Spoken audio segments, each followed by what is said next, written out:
Beautiful, mysterious, unique. Islands are worlds of their own. Places apart where life has evolved differently. But in our modern interconnected world, islands are also part of a global community that is changing, for better or worse. In this series, we're exploring the lives of islanders. We're discovering that no matter how distant they are from the mainland, how distinctive their histories, or how proud they are of their independence, islands can't separate their futures from the fate of humanity as a whole. In so many ways, these shores are the front line of global change. What happens here matters to us all.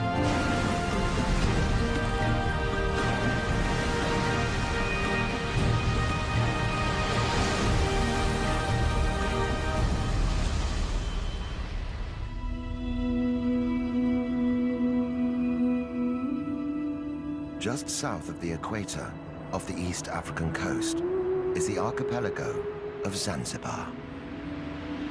It's a group of coral atolls and small islands, dominated by two large ones, Unguja and Pemba.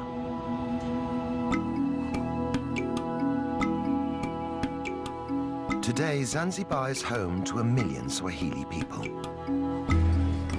Islam is the dominant religion.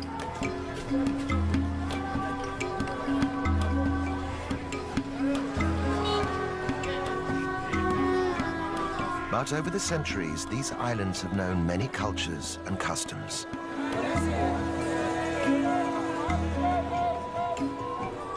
For 1,000 years, Zanzibar was a trading post. But the island's riches meant that many outsiders sought to control them.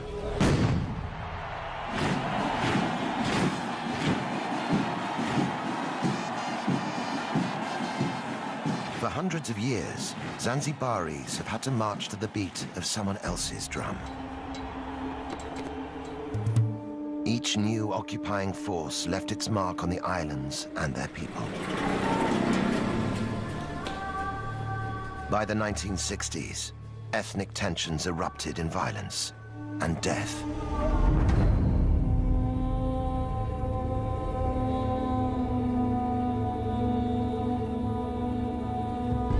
The aftermath, extreme poverty and ill health. For some, a rise in tourism seems to promise a way back to wealth. In reality, most of the tourist dollars stay within the gates of luxury, all-inclusive enclaves.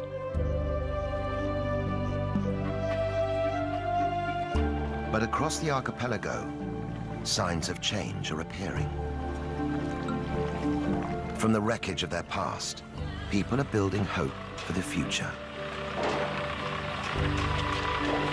For women, it means living and working more freely without breaking the bonds of their society. For men, it means finding a balance between tradition and reform. These are islanders looking to emerge from the shadows of their past.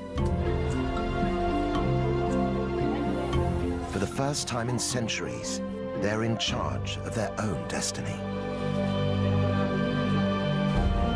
After all their troubled history, could this be Zanzibar's moment?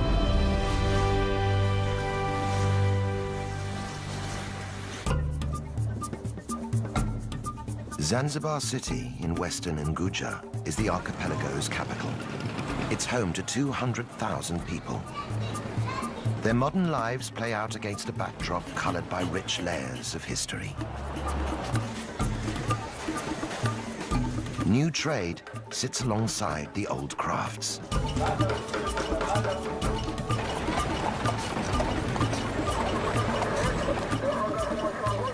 stone town is the city's historical core.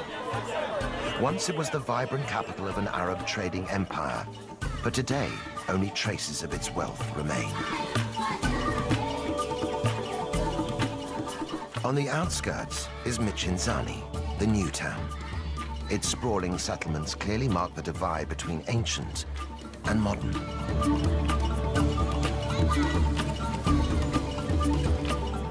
One resident who represents Zanzibar city's past and present is B. Kadude. In traditional Islamic Zanzibar, B has been an icon for many, always walking her own path, never quite living by the rules. Now more than 100 years old, B is known across the archipelago as the grandmother of Zanzibar. She's famous for her traditional tarab singing.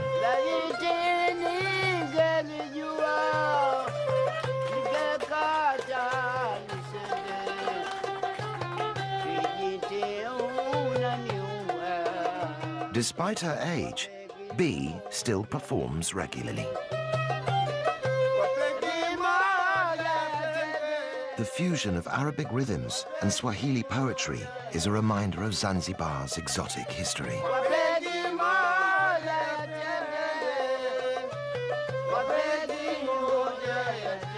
But today's bold performance is quite different from the way B started out. In those days, cultural sensitivities meant women could be heard, but not seen. In the past, or a long time ago, you would do this. You would cover your face. Now we don't do this. We want all the audience to see us and look at us.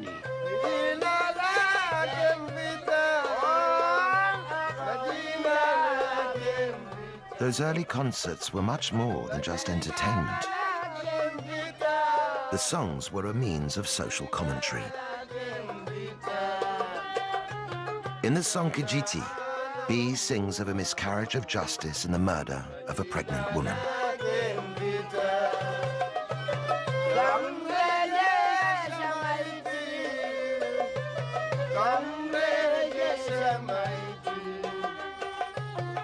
B was one of a group of women who used tarab songs to raise awareness of injustice and social issues.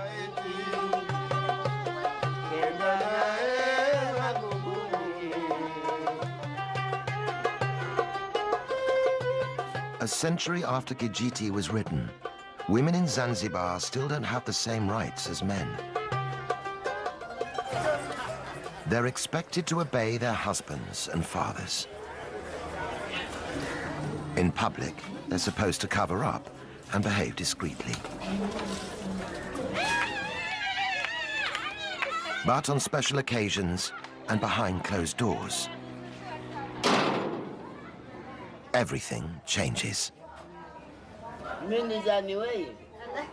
Led by B, the group are preparing for an intense, women-only rite of passage.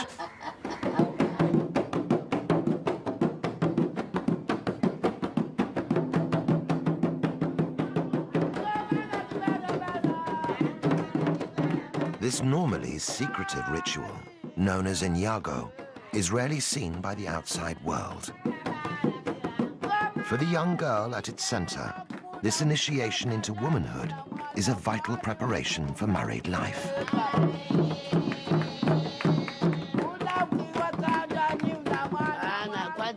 First, we scrub her and teach her how to behave, how to make her husband's bed, how to treat him well and bathe him. This is her role as a wife.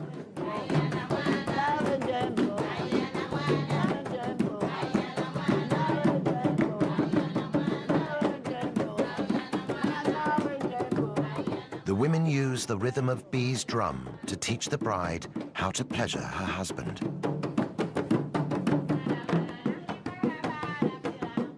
The fun and excitement is intoxicating. But Inyago also has a serious side. Girls are taught how to handle difficult husbands, how to stand firm through the trials of married life. As Zanzibaris step forward into their future, B is worried this old tradition will die with her. When I am gone from this world, it will go, if no one is around to continue it. But as long as the ritual remains relevant to modern women in Zanzibar, it seems sure to survive.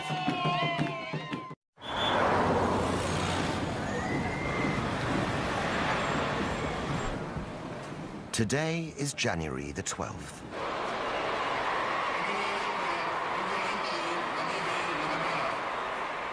The president is on his way to celebrate a pivotal moment in the island's history. Half a century ago, African Zanzibaris seized power from the Arab-dominated government in a violent uprising.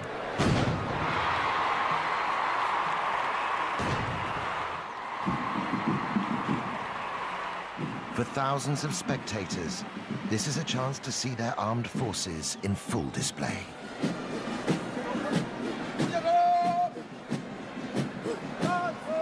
For the president, it's a political opportunity.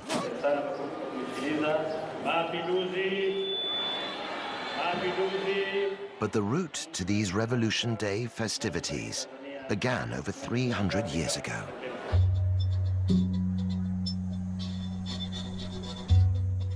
In 1698, after a long history of trade with the island, Oman conquered Zanzibar and declared it an Arab state.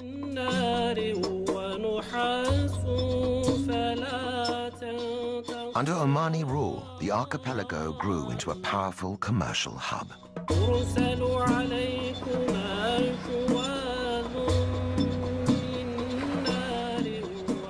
Zanzibar's thriving ports and bustling bazaars were at the center of a vast international trade network. The Arabs grew rich and powerful off the profits of one commodity in particular.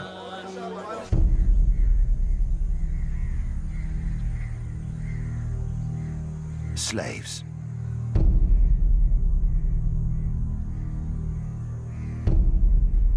With Islam forbidding the enslavement of other Muslims, it was the Africans who were captured and sold as slave labor.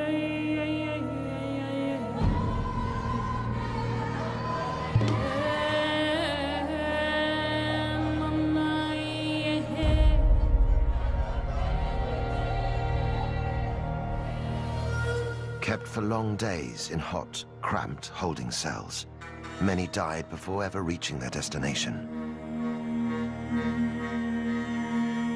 Around the world, the clamor for abolition grew, but the island slave trade continued to flourish throughout the 1800s. At its height, 15,000 slaves a year were imported into Zanzibar.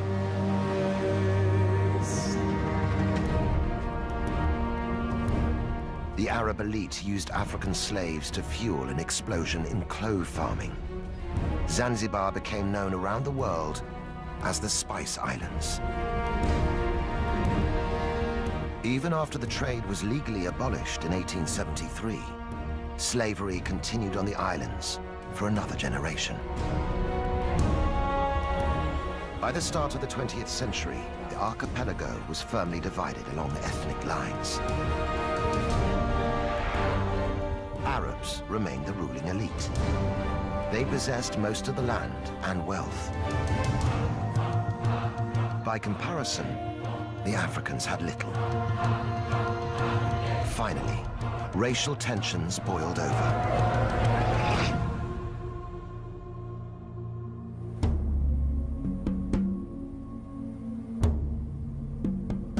On the 12th of January 1964, the African population turned against the Arabs in the government.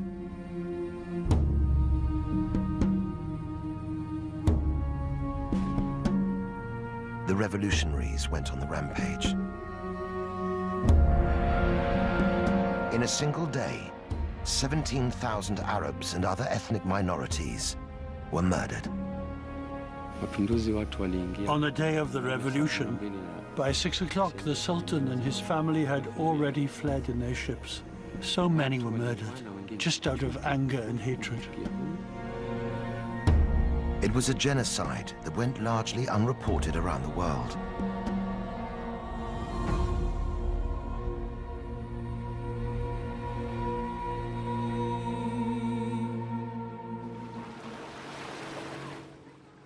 After the horror, many of the surviving Arabs fled the island.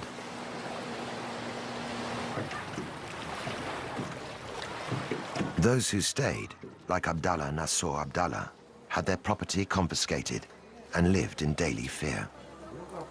Even today, talking about the revolution brings back difficult memories. My father was detained, and he wasn't the only one. They used to come and detain people and beat them for no reason.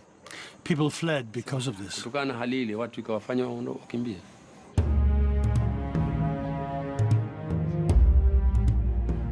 Isolated and without its traditional leadership, Zanzibar sought stability by uniting with Tanganyika on the African mainland to become the Republic of Tanzania. But the political quick fix didn't end the violence, which continued for nearly 50 years. Finally, in 2010, the two main parties agreed to put an end to the fighting. They formed a coalition government, and months later, the islands experienced their first peaceful elections. For many, the political change marks the start of a new chapter in Zanzibar's future. But on the archipelago's second largest island of Pemba, the landscape itself is a reminder of how difficult it is simply to wipe the slate clean.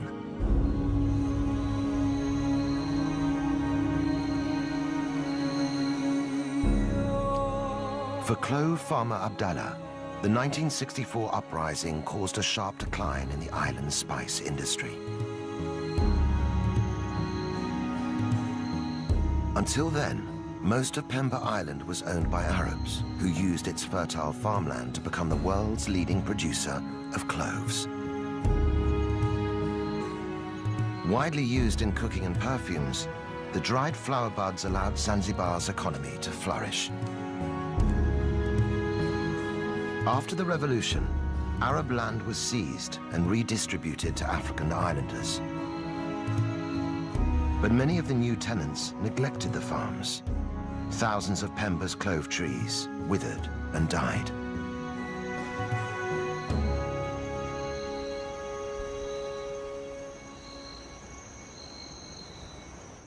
With new trees taking 8 years to produce cloves, the loss proved costly.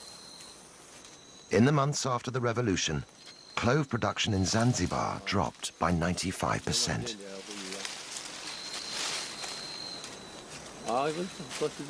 Today, Abdallah is struggling to make a decent living from his trees. These are the cloves. This is how we harvest them, and this is how we separate them.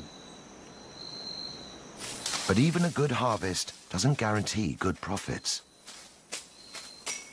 We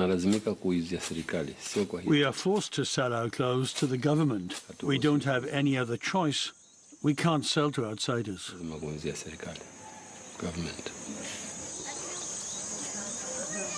Although yields are just a fraction of what they once were, 10,000 tons of cloves are still produced every year on Pemba. The problem is that the price is so low, it doesn't meet our needs.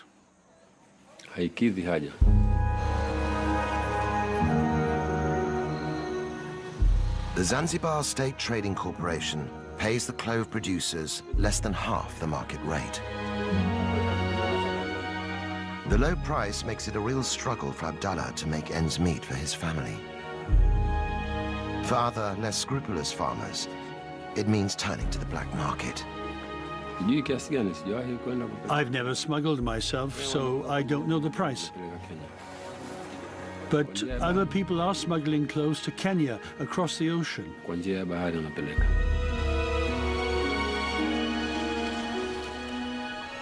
Farmers can get up to 3 times the price for their clothes in Kenya. But the cost of smuggling can be extremely high. Sometimes they get caught. They lose their clothes, their dhow, everything they own, and then they're sent to jail.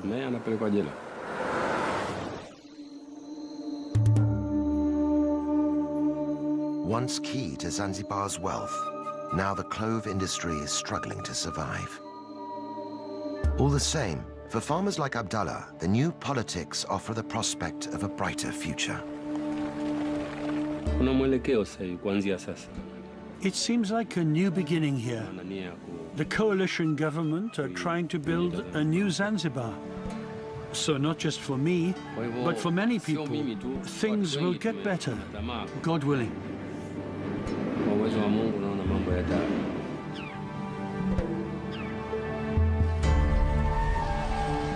Right across the archipelago, there are islanders desperately hoping for change. Half the population live below the poverty line, scraping a living from the land or the sea. Average income is less than $1 per day, and the cycle of poverty is hard to break. But there is one part of Zanzibar's economy that is booming: tourism. Beach holidays and historical city tours bring visitors here every year.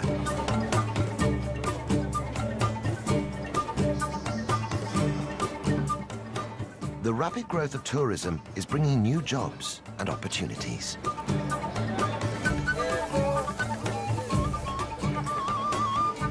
At Forodani Night Market in central Stone Town, stall holders are getting ready to vie for business.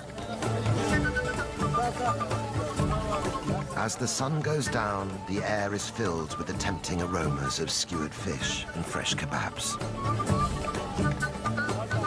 Tourists and locals mingle to enjoy the taste of Zanzibar. Despite its benefits, tourism is not the answer to island-wide poverty. Many visitors are package holidaymakers who never leave the beachfront.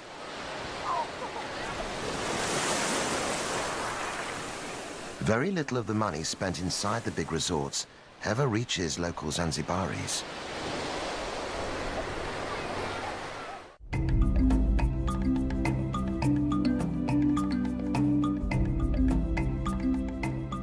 But inland, away from the all-inclusive hotels, there is one man who's trying to draw some of those tourist dollars into the local economy.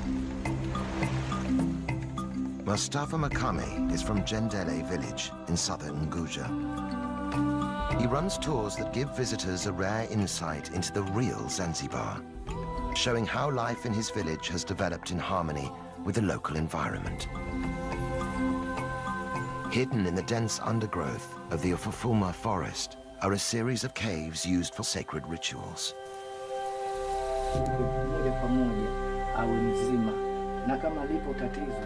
Mustafa thinks they could be the key to attracting visitors. Tourists can have the chance to meet the witch doctor and see how he works.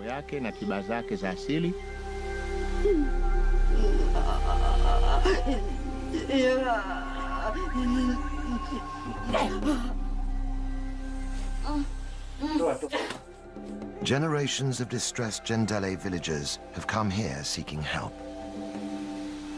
This cave is used for people to be healed by a witch doctor. They come here when they're sick to ask for help from their ancestral spirits. Left behind at many of the caves are small adornments and gifts, offerings to appease the demanding Shaitani.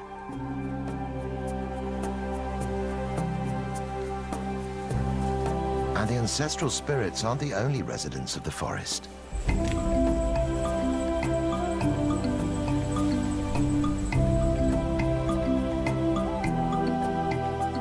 Visitors to Ufufuma can also see one of Africa's rarest inhabitants.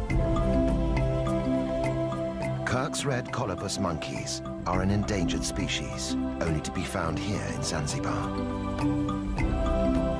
The monkeys share the treetops with African golden weaver birds. Home to exotic wildlife and unique human traditions, Ufafuma could be a huge draw for tourists who are looking for more than just sun and sand.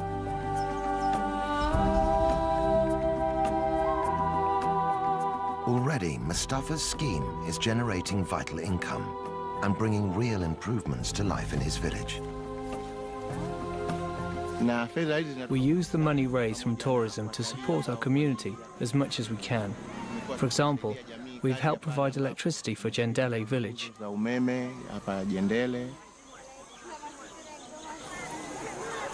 Money has also been used to supply the village school with books and pencils.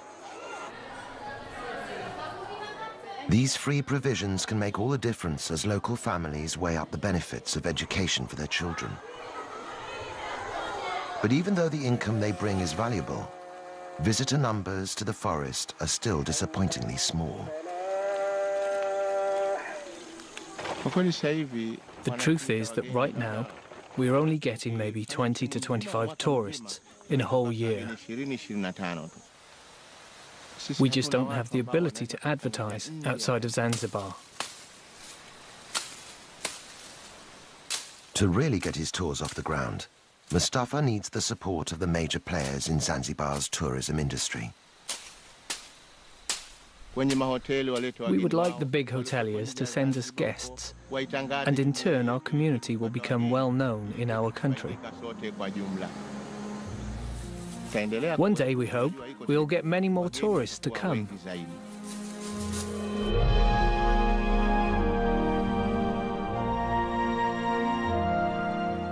But there are parts of the archipelago where outsiders are not welcome. Just 2 kilometers off the coast of Unguja is an island which has turned its face away from the world.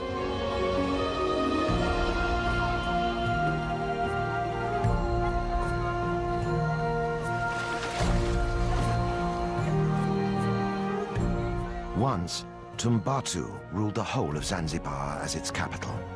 Now, islanders here choose to keep themselves apart. Known as the Watumbatu people, residents claim to be direct descendants of the Persian kings who arrived in Zanzibar in the 10th century.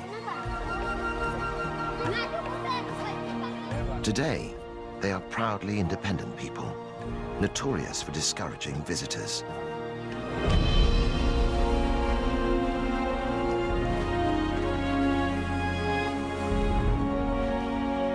For Suleiman Mohammed Haji, being a native of Tumbatu defines his way of life.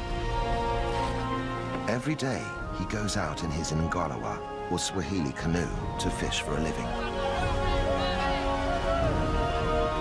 Suleiman attributes his sailing skills to his distant ancestors who arrived in great dhows from the Middle East.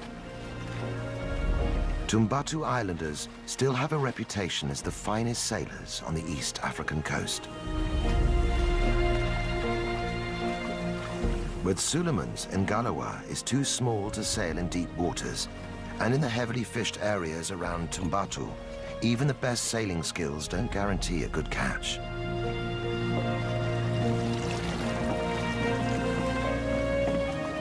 Sometimes Suleiman goes home empty-handed. It's the sea that keeps my life going. If I don't catch anything, I have no other means. I don't have any other way to make a living.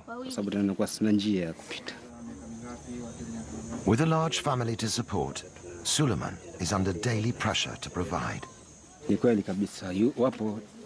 I have 3 wives.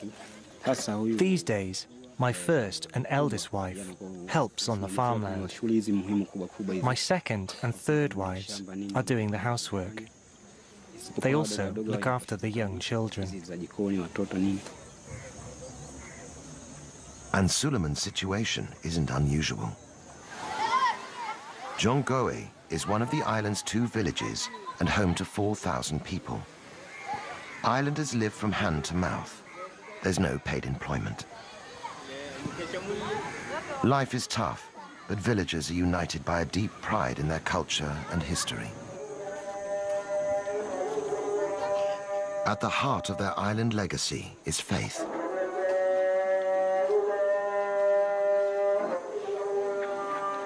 Brought to Zanzibar by the first Arab settlers, Islam is central to life here.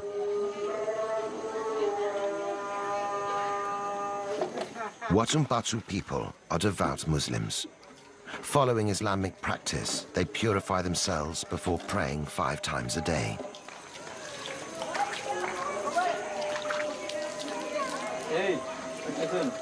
Gender roles are strict, and even prayer is segregated. While men attend the mosque, women must worship in private. Village chief Mwadini Makami is determined to keep out the modern influences he sees damaging other parts of the country. Across Zanzibar today, whenever you hear of misconduct or misbehaving, there's never a person from Tumbatu involved. This is because we are following our religion and culture. As chief, Mwadini believes it's his responsibility to protect Tumbatu's cultural integrity. For him, the key to doing that is to discourage tourism.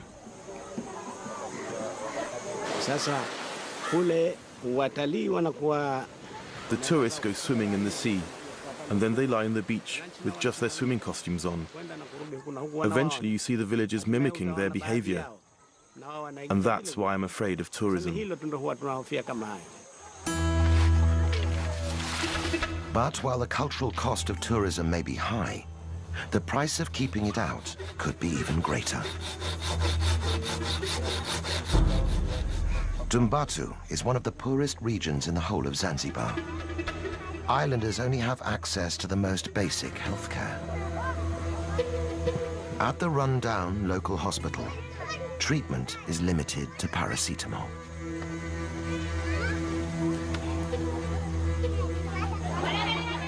The isolation of Tumbatu is both its strength and its weakness.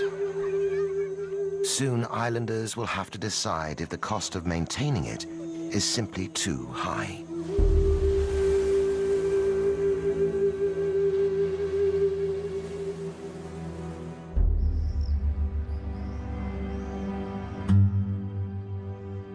Even in the archipelago's capital, there are no guarantees of good health. Here, the barriers are physical as well as cultural. 1/3 of Zanzibaris have no direct access to clean running water.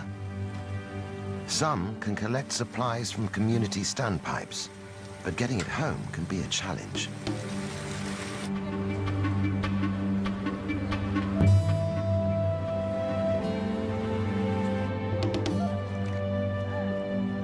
Poor sanitation is another major problem. Waste removal is difficult, with less than 20% of Zanzibar connected to the sewage system. Without basic services, infectious diseases like cholera are a constant threat. The result? Life expectancy in Zanzibar is one of the lowest in the world. Just 48 years. Children are particularly vulnerable. 1 child in 6 will die before they reach their 7th birthday.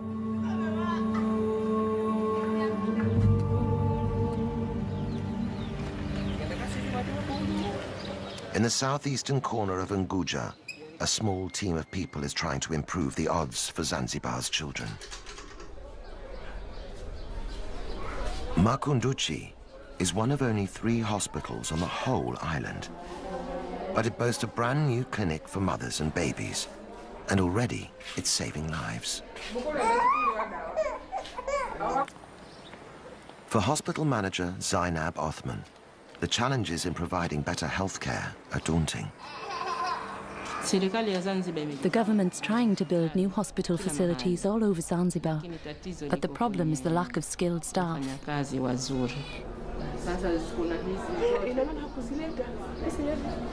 With extra funding from the British-based charity, the Makunduchi Project, hospital facilities here have been recently improved. But Zainab still only has 34 beds and 2 junior doctors to treat a population of 60,000 people. Even with such limited resources, the team are working miracles. After the birth, this woman had a postpartum hemorrhage, which meant she had to have a blood transfusion. It helped save her life. It would have been another story without it.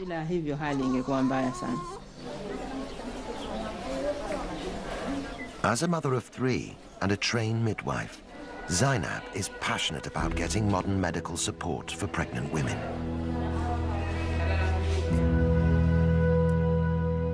But convincing local women to use the hospital facilities isn't straightforward. For most pregnant mothers, the first point of contact is their village's traditional birth attendant.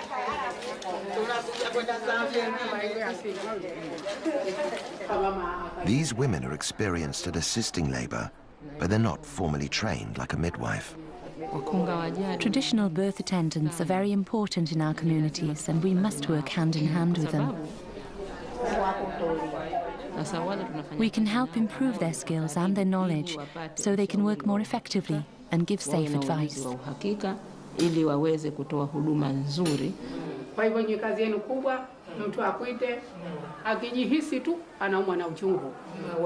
Getting these birth attendants on board is helping to persuade more mothers to have their babies in hospital.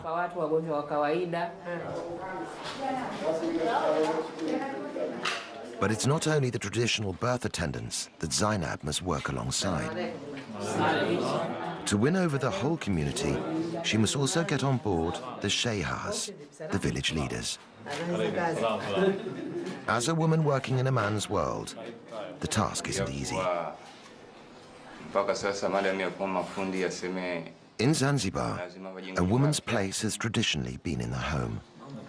Few ever reach senior positions in the workplace. This can make my work pretty difficult sometimes. People ask, why is a woman in a management position? It's just another challenge that I've had to try to overcome. Zainab is a pioneer for women in Zanzibar. Her hard work and persistence has won respect and is helping to challenge the old stereotypes.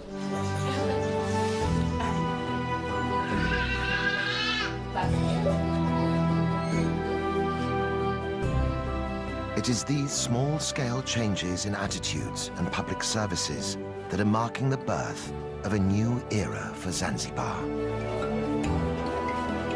Up and down the country, there are other signs of change.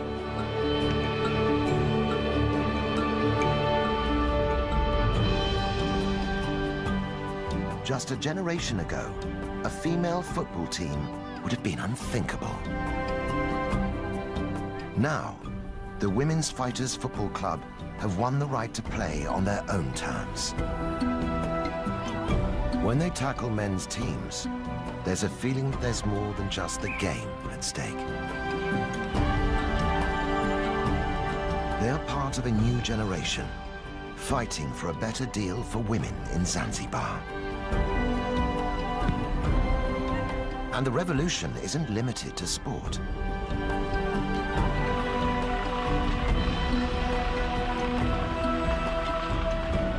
In the streets of Stone Town, female building crews have begun patching up the crumbling houses. In giving the old capital a facelift, they're also building a new image for themselves.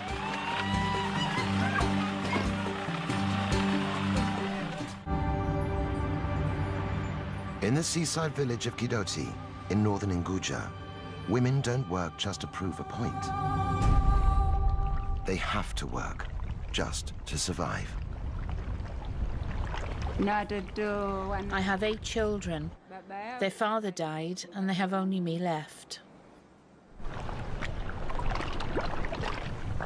Fatuma Mashenga is one of a growing number of islanders who work the beach farming seaweed. We're a group of women who all farm together. It's hard work. Sometimes when we go to harvest the seaweed, the ocean steals it. This makes it even harder on us.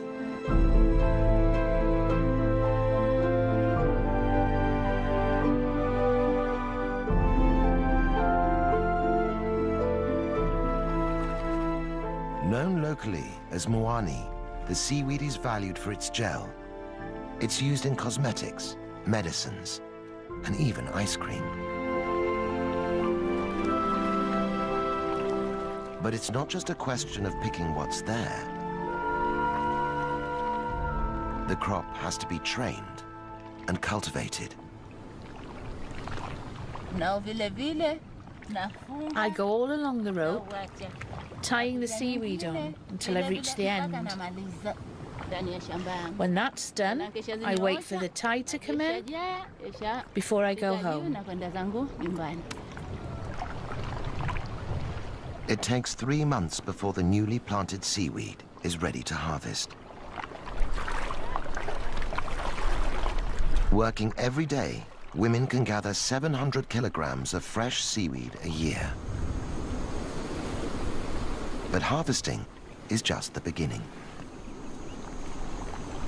Fresh seaweed must be dried out on hot rock beds before it can be processed or sold on.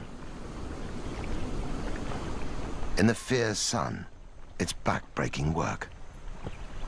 But for the women who farm it, seaweed has become a lifeline.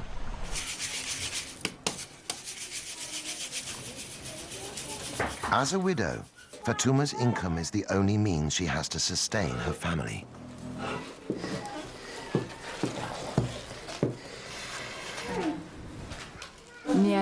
I get less than half a US dollar per day, but if I don't work, I get nothing. The money I get is helping me so much. It helps my children go to school and to buy school books. For Fatuma, education is the way to build her family a better future. It's a sign of the changing times in Zanzibar that Fatuma sends her sons to school, and her daughters too. I didn't get an education, but I really want my children to attend school. I send them there and make sure they go, so that they don't end up with the same problems I have.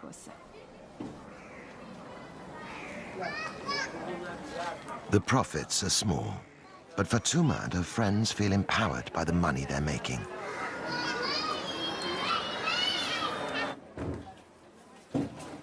They've formed their own small cooperative, branching out into making oils and soaps, high-priced goods which can generate a real living wage.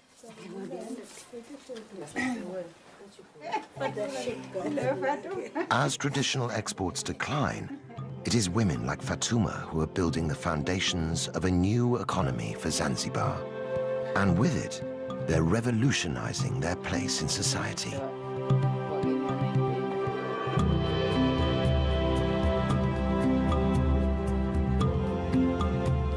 Across the archipelago, individual endeavors are combining to transform the life of the nation.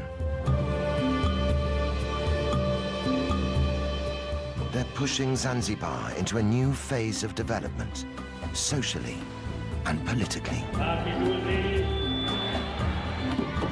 Life here has always been vibrant and colorful. The rituals and traditions of island life have lost none of their power.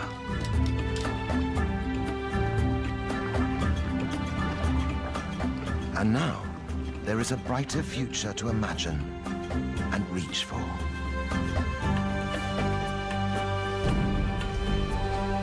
The world is watching as the Spice Islanders begin to chart a new course for themselves. After all the storms they've lived through, Zanzibaris can feel fresh wind in their sails.